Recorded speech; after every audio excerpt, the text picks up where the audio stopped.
Bismillahirrahmanirrahim. Alhamdulillah wassalatu wassalamu ala rasulillah wa ala alihi wa sahbihi ajma'in. Amma ba'd.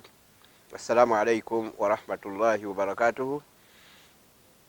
Tumutendereza Allah subhanahu wa ta'ala eyatukola atugabirira ebyokulya n'ebyokunywa. Tumwebaza olw'ebyengero byatuwa era tumusaba abeere nga abitwongera. Tusaba sebengane n'emibeko kw'ekitiibwa Muhammadin sallallahu alayhi wa sallam nabo bonna batambulira ku ebyajja nabyo tusalira ku nnaku lw'enkomero. Allahumma amin. Buno bubaka bwange bugenda eri abazadde mu kiseera kino nga abaana bammwe abalenzi n'abawala bakomyewo awaka nga bagenda okumalawo ebbanga ggwanvu. Ebbanga eryo lya myezi 2 miramba. Ebbanga eryo mbakubira omulanga muliyeyambise bulungi mulifunemu.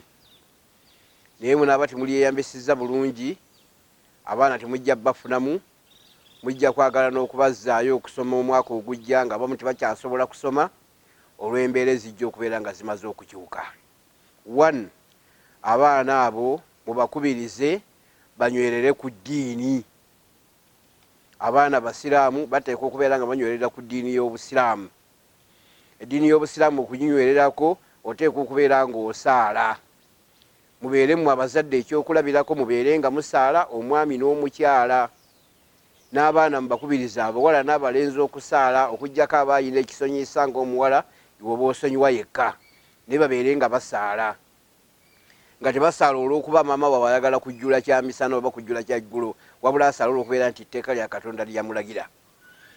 Bw'omaliriza ekyokusaala bwe baba nga tebamanyi bya ddiini yaabwe, gamba n'okusaala kwennyini nga tebakumanyi, tamanyi kufuna wuzu, tamanyi bebeeyonjamu, nkusaba obafunireyo omuwalimu abeere nga yiyambisa akaseera kano buli lunaku essaawa ng'emu, ajje nga abatendeke mu nsonga eyo babeere nga bagimanya.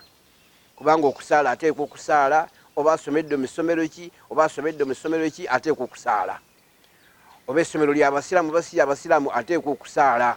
Tewali excuse gy'ogenda kuwa mu maaso ga Katonda ti omwana wange tiyasaala olw'okuba kino na kino.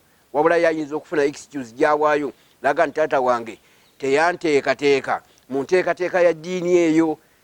Kyoba olaba nga bye yanteekamu nange bye nasigalamu nembeera nga mpangadde ku nsi nga sisaala. Tolowooza nti no olutindo olwo ojja kuluyitako mu maaso ga Allah nga bamaze okuteekako omusango omunene ogwo. Kale abaana mubafeeko, mbafunire ababasomesa Kulaani, mbafunire ababasomesa okusaala n'okufuna wuzu n'ebirala ebikwatagana ku ebyo. Ekyokusatu, mubayigirize empisa ennungi. Ti omwana bw'abeera awaka agulumiza taata, agulumiza maama, bw'akeera ku makya n'amubuuzaako wasiza otya maama, n'alindirira abeereko kyamutuma, genda okole kino, genda okole kiri. Babeerawo nga baliredde okubeera nga batumibwa n'abazadde.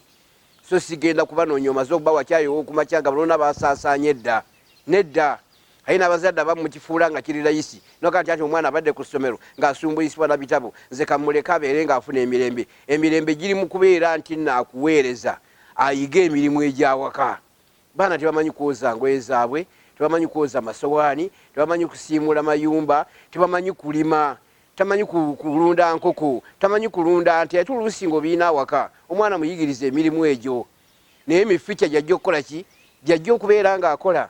Abantu bonna tebajja kukola mu ofiisi. Ofiisi mbale. N'omuntu bw'ayiga ogw'okuzimba n'aweereza abazimba aba ayize. Bw'ayiga okulima aba ayize.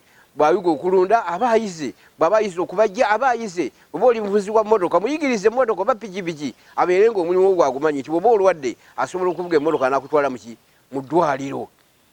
Ekisembayo mwewaze emikwano emikyamu. Emikwano emikyamu ku wiiki mu nnaku zino gijja kwonoona abawala bafune embuto. Gijja kwonoona abalenzi bagende mu bisiyaga. Gijja kwonoona abalenzi bagende mu betingi. Baleke n'okubabba ssente awaka ze muleseewo awaka ez'emmere bagende nga bazisuulawa, baziteeka mu betingi nga bazoonoonera eyo n'ozikula okuziwa abawala ne bamalaaya. Naye nga ku byewala ebyo byonna ye mwana okubeera ng'omufuula nti mwana wo, ye mukulembeze ow'omu maaso, omuteeketeeke okubeera omukulembeze ow'omu maaso omulungi, ategeera kyaliko ate ng'aliko n'eddiini. Gundi yeggwanga egamba nti for God and my country, kulwa Katonda naki n'ensi yange. Moto bwetu begamba ku lwa Katonda n'ensi yange, lillahi wal watan, ku lwa Katonda n'ensi yange. Kintu ekyo mukibeere nga mukiteekanga mu birowoozo byonna nti nga sinaba kulowooza ku nsi yange soke kulowooza Katonda, oluvannyuma noloke mbeere nga nkola ki, nga ndowooza ku nsi. Naasanyuka nnyo ng'omulango ogwo mukutambuliddeko n'abaana ne mbeera nga mubagunjula babeera abakulembeze ab'enkya. Assalamu alaikum wa rahmatullahi wa barakatuh.